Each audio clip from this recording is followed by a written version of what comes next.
Hi everybody, I'm Mike and this is Mike Tries Motorsports. We ran out of napkins, so I wrote this episode on bread.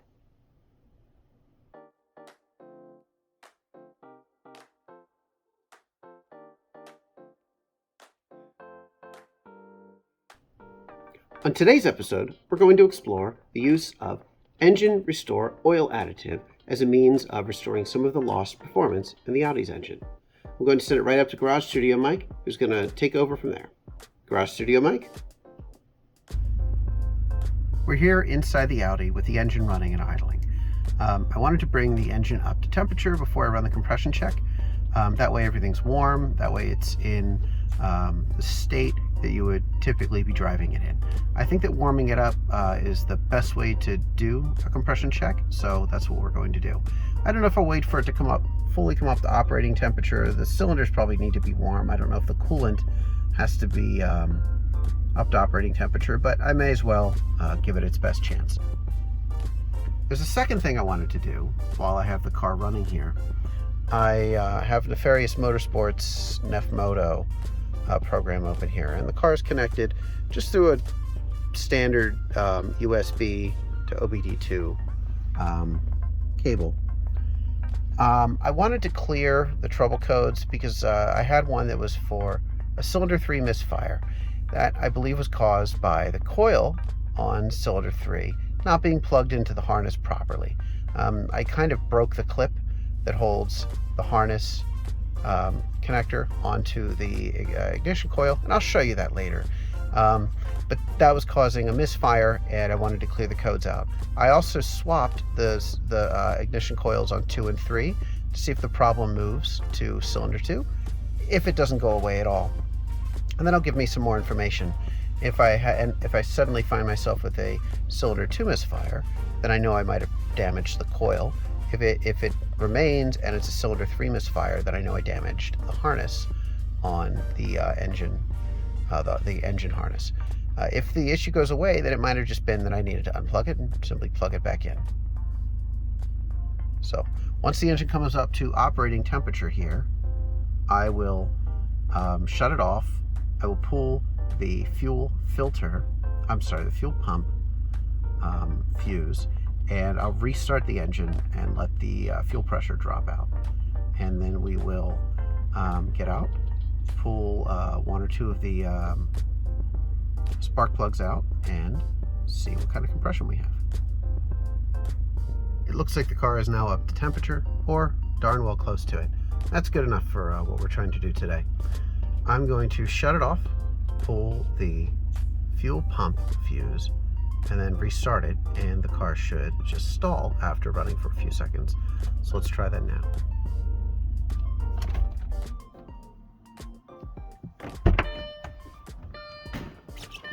Oh wow, you smell that? Smells like burning motor oil. I believe the fuel pump is the third one here. Okay, I've pulled the 20 amp fuse that runs the fuel pump. The fuse panel's just over here on the side. And I believe the one I pulled, the one, it was just above these two. It was like the third one up. All the way on the left side there. When I start the car again, it should start, but it will only run for a few moments. Let's try that.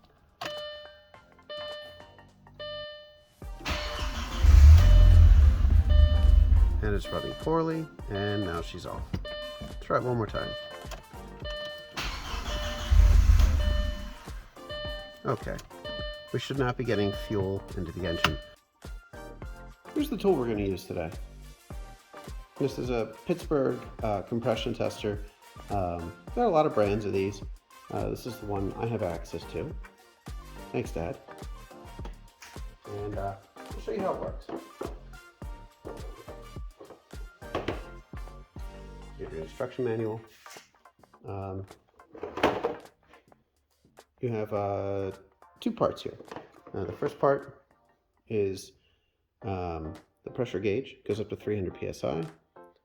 The engine we're running here today should be somewhere between 180 and 200 psi. So that's what we're going to be looking for. Pressure release and a quick connect valve. for connecting to one of 3 different optional sizes for spark plug adapters. So this goes down into the spark plug hole, and this side will simply connect here. Once you have it hooked up, you simply crank the engine a few times and the pressure will build here. This valve here will keep the pressure inside the gauge so that when you get out of the car, you have a chance to come over and read it before it all bleeds away. This is not a leak down tester. I don't think pressure is maintained inside the cylinder, or at least this isn't measuring that. So let's get to it. I'm going to remove one spark plug. I already tested this and all 4 cylinders were low, but I want to show you how it works, and I want to show you how cool these tools are. This is a really good way to gauge your engine's health. If you have low compression, you might not notice it, but it is something that can rob your car of a significant amount of horsepower, performance, and it could also be the cause of excessive oil consumption, poor fuel economy, and so on. So I'll take out the number 2 or the number 3 spark plug, and we'll test in that cylinder. I've already removed the fuel pump fuse, and I ran the engine until it died. Also of note, you probably also saw that I've warmed up the engine. So the engine's nice and warm now. So this should all go pretty smoothly, and that'll give us our best chance to achieve the highest pressure possible. If I see 180 psi, I'll be happy. If not, we're going to take some steps to see what we can do about bumping that up temporarily. But ultimately, what will probably have to happen is I'll have to remove the engine and rebuild it from the bottom up. It's probably bad piston rings. There are ways of diagnosing that as well. If you have low compression, there are a number of ways to figure out why. The test I ran was to dribble a little bit of oil into the cylinder and check again. And when you do that, if you see an increase in pressure on the gauge here, then you very well could have bad piston rings. And I think that's what happened with this car. So I'm going to get this installed, and we'll give it a shot and see how it does.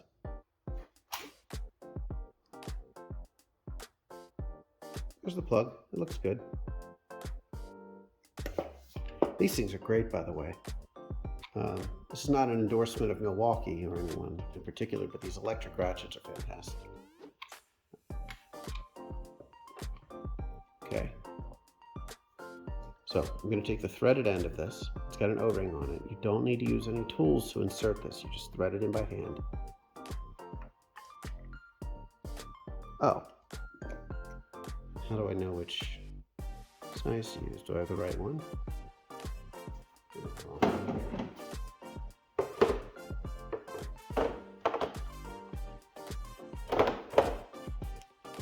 There we go. They're the same size. So thread it down the hole. You can feel it biting, and it's threading into the cylinder just fine. And snug is all you need. Put this back up here. I'm going to connect the quick release fitting, like so. Make sure it's connected completely. And then here, you can help me watch the gauge.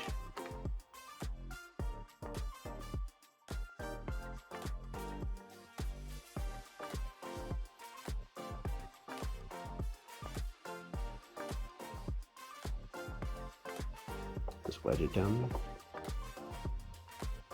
All right, we're looking for about 180 psi. Let me know what you see. Put a comment down in the comments there so I know. I'll read the comments after I get out. Make sure there's nothing on top of the engine, and I'm just going to try to crank it up.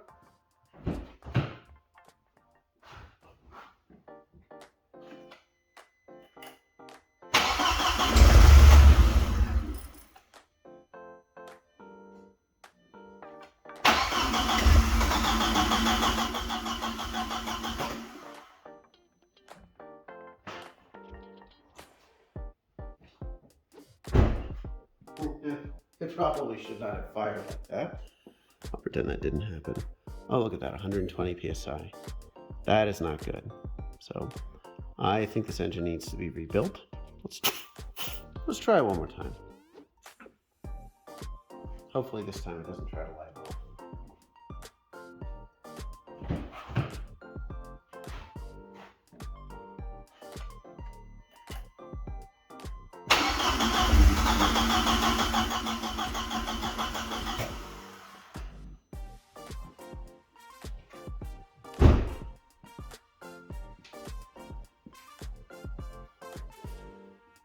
Yeah, that's not good. So I have a resolution to that, I think. The ideal solution is to disassemble the car, remove the head, take the bottom end of the engine apart, basically take the engine out and rebuild it completely. And I think I'm going to do that. If we're going to race the car, we've got to do it right.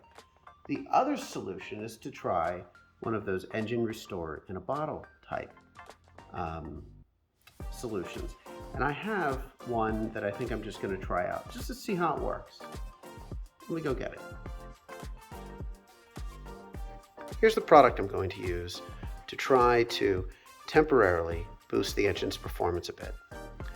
This is supposed to, well, it says right here, restore compression, horsepower, reduce oil consumption, things like that. I've seen a few YouTube videos that review this, and they've demonstrated positive results in their testing. So we can run a test of our own too, right? So we saw 120 PSI, which is not ideal for this engine. I'm going to add this to the oil, and then I'm going to run it around for a while, drive it for 1,000 miles or so, and then I'm going to come back and I'm going to do another compression check, and we'll see where it is. If it's anything north of 120 PSI, then we know that this had some effect on the car. And we know that it would have improved it. If it's 120 PSI again, then we might suspect that this didn't work, at least in the application that we're testing it in that car.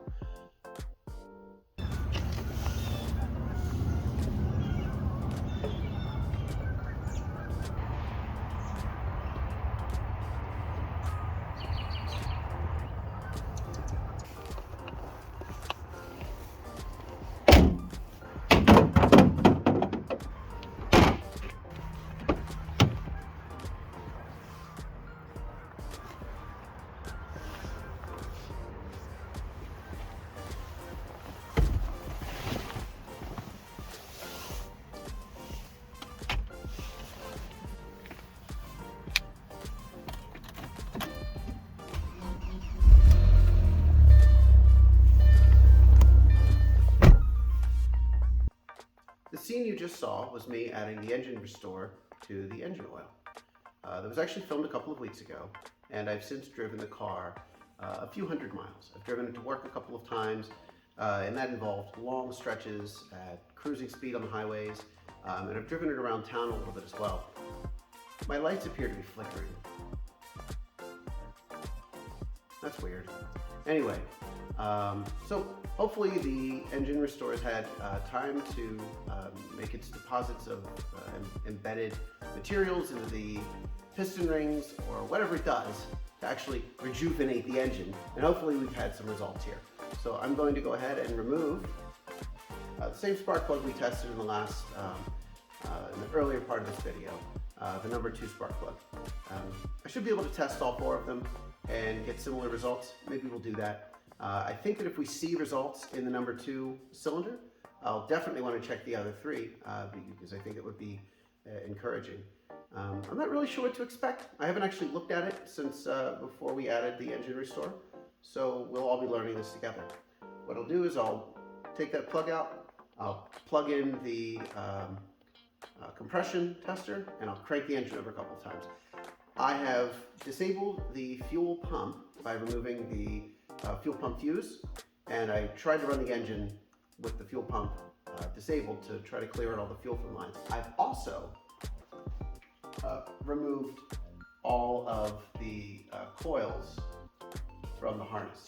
So I'm hoping that prevents the engine from starting this time like it did the last time. I don't think that'll be an issue this time. So let's get to it and see let's see how it looks.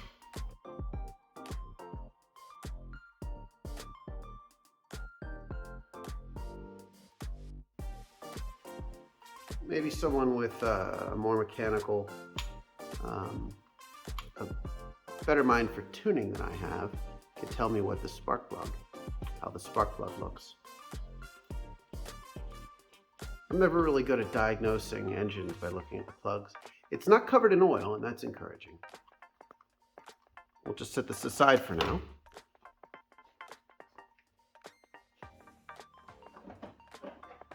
Remember, this kit comes with 3 different size adapters. In this case, it's the largest of the three that I have. This is the part that again, as you saw earlier in the video, this will be the part that I thread into the spark plug hole. It's knurled on the end, so it gives you a good grip. You just do this by hand. No tools are required.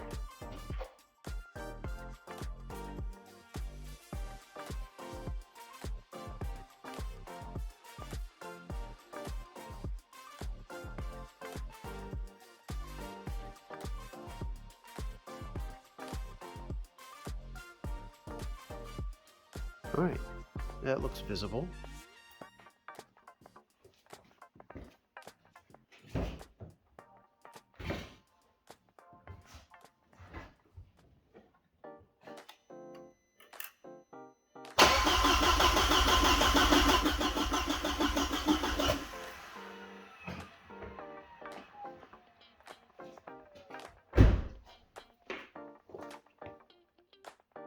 Ah, look at that. No different. No, it looks like it went up a little bit. Let's see. If you remember, I think the earlier part of the video here, we only saw 120 psi. This looks like about 125. Let's try it again. Should be noted, I did warm the engine up before I did this. Just like I did at the start of the video in the before part of the test. So is that visible? Yeah, looks like it's right in front.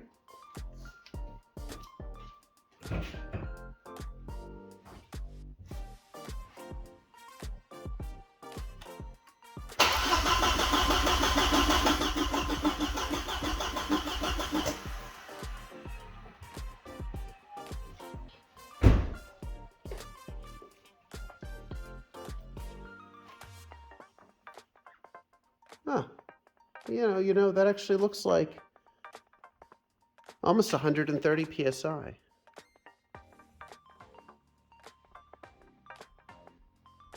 Looks like it's bleeding down a little bit out of the gauge, but I actually think we might have picked up 10 psi there. It's down to 125 now. I mean, it isn't 180 psi, and it's not 200, but it is an improvement. And I'll be honest with you, I didn't notice the car suddenly waking up and running a whole lot better or making any more power. But if this took it from 120 psi to 125, maybe that's something. Let's try another spark plug hole. Let's see if we got let's check a different cylinder. See if we get a different result there.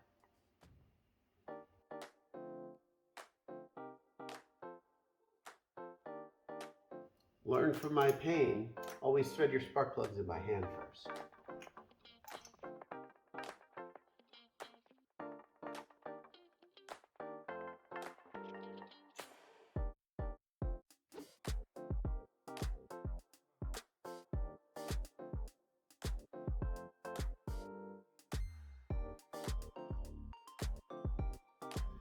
Oh my. Oh, and by the way, I am checking. I'm looking down here to make sure that this hose is not getting bound up in the serpentine belt. There are no moving parts around it. Let's try it again.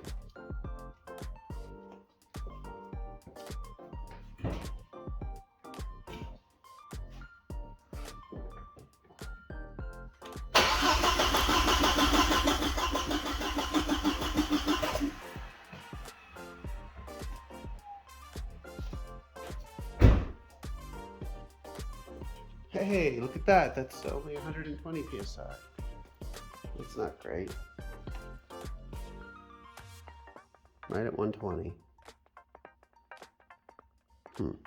Okay. Let's try it again. We gave cylinder 2 a second try. Let's give cylinder 3 a second try. You got eyes on that for me? Keep an eye on it.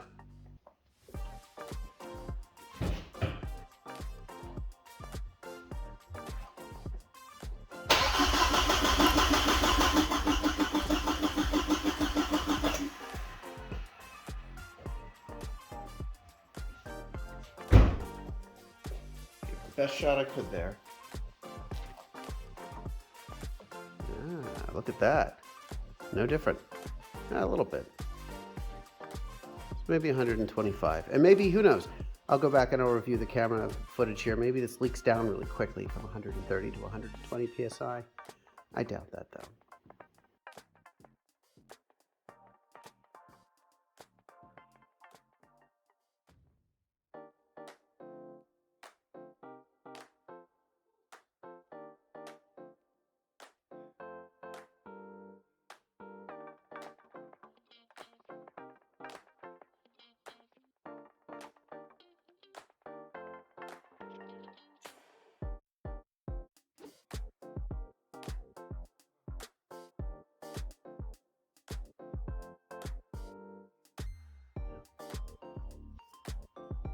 Now when you break these things, you have to have a way to make sure that they stay tight and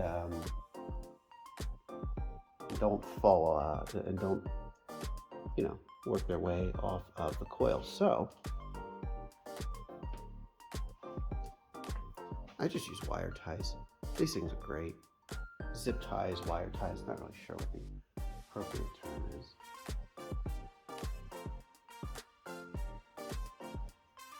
Just wrap it around the coil and come up around behind the plug like this. It seems to work just fine.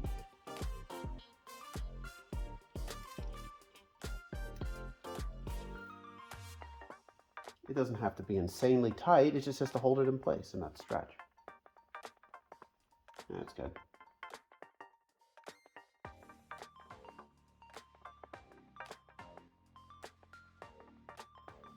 Let's check the oil.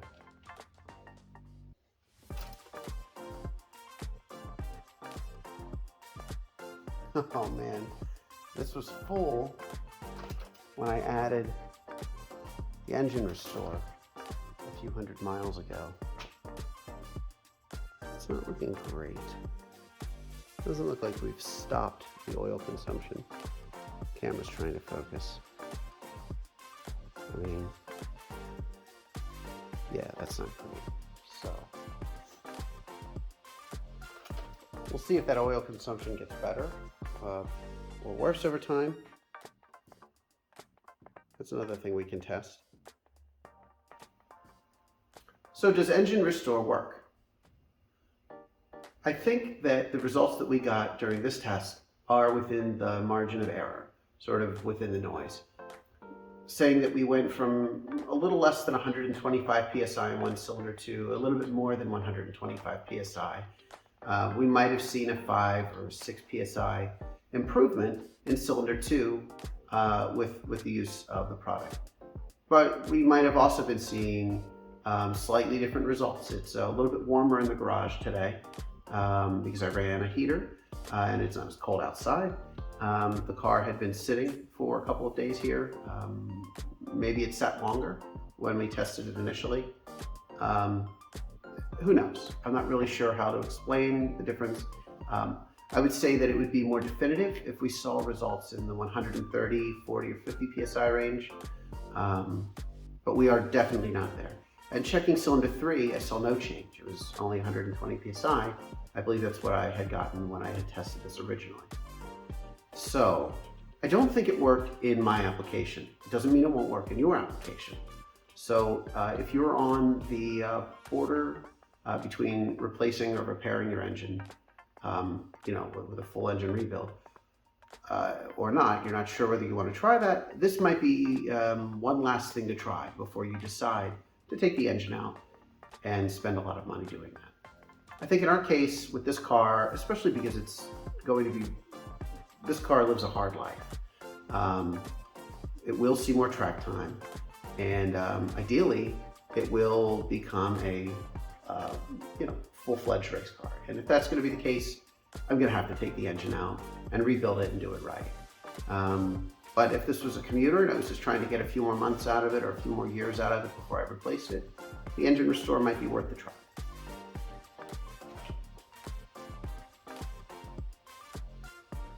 So let's probably just cut this little piece out. So what's the next step? I think the car is going to need a full rebuild, full engine rebuild. I haven't had a lot of time lately to dive in and start doing that. Plus, it's been like 11 degrees outside and it's very cold in here. So it's been a little hard to get motivated, especially given the difficulty of the work. But I also wanted to give a chance, give the engine restore a chance by putting some miles on the car and driving it to work, right? And giving it the best chance I could to get it to work. Perhaps it just needs more time in the engine. So I'll test this again off camera. And if it looks like compression is continuing to increase, maybe I'll do a long-term revisit of this product in the future. I hope you enjoyed the episode. And if you like what we're doing here, please consider liking and subscribing and commenting. These things really help out. I'm Mike. This has been Mike Tries Motorsports. Keep it shiny side up, and I'll see you in the next one.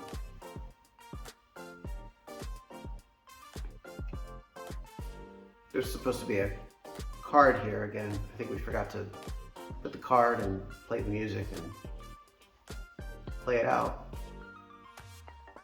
Basement studio, Mike. You're gonna play the thing. It's cold in here. Hey. Hey. Come on. Play me out. Huh? What? Oh, sorry. I thought we finished this episode. Hang on. No, okay. Let's see. Yeah, sorry. Here. And there you go. Sorry about that.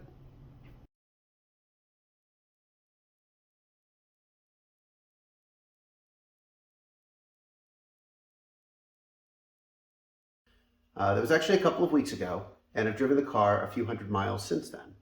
So I'm hoping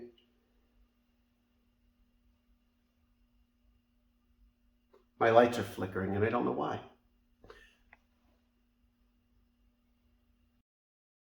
As a means of restoring some of the lost performance that has occurred over the car's lifetime, the long miles, the long-winded introductions with way too many words that I continue to go on instead of just keeping this brief. We're gonna do that.